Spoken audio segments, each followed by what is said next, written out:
Diba no, aalis pa tayo sa 1 linggo. Pag-date na naman tayo dahil mag-February 14 na. Uy, ba't ang tahimik mo? Ano nga yun? Gusto sana akong sabihin sa'yo. Ano yun? Sorry, Arnel. Ayoko na. Hindi ko matitiis ang relasyon na to eh. Siguro, mas maganda yan na itigil lang natin to. Tsaka, madami akong pangarap eh. Gusto kong maabot lahat yun. Hindi ko makukuha yun habang magkasama tayo. Ano pinagsasabi mo? Sorry talaga, Arnel. Pero, yung pagmamahal ko sa'yo, totoo yun. Ginawa ko yung lahat. Tulad ng pagmamahal ng iba sa babae, ginawa ko rin sa'yo yun. Kahit hindi ka tunay ng babae. Hayden, minahal mo talaga ako? Pero bakit hindi ever ko naramdaman na minahal mo ko?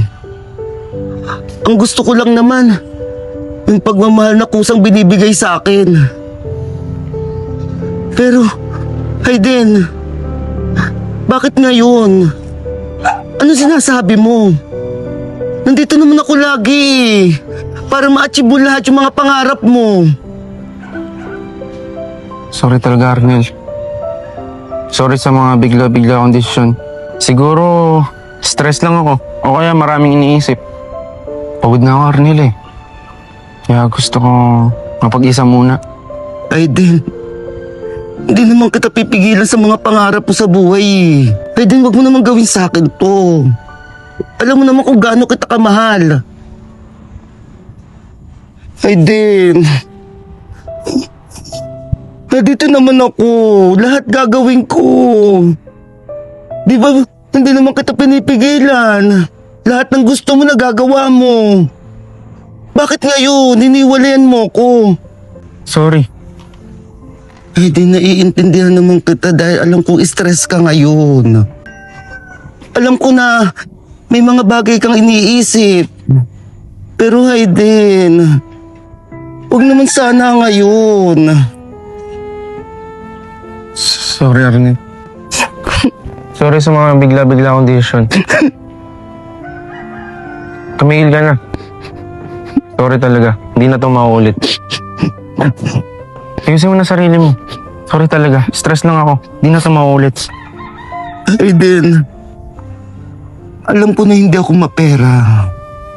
Hindi ko kaya lahat ibigay ang mga gusto mo. Pero nandito ako, Hayden, lagi sa'yo. Yung mga bagay na gusto mo. Hindi yun dun, Arnel eh. Alam mo ang isang relasyon, di naman sakatan kung ano yung nabibigay niyo sa isa't isa eh. Ang isang relasyon dapat tapat ka. Dapat mahal niyo ang isa't isa. At dapat protektahan niyo ang isa't isa. Ayun yung tunay na pagmamahal, Arnel. Kaya wag mong sisihin ang sarili mo na hindi mo nabibigay lahat sa akin. Okay lang yun. Dahil nabibigay mo naman yung pagiging tapat sa akin. At pagiging mabuti mo sa akin. At yung pagmamahal na gusto ko. Ibibigay mo sa akin lahat yun. Sorry talaga, Arnel. Salamat, Hayden. Huwag kang mag-alala, pinapangako ko. Gagawin ko ang lahat para mas lalong tumibay itong relasyon na to. Salamat, Hayden. Salamat din, Arnel. Dahil hindi mo ako sinusukuhan.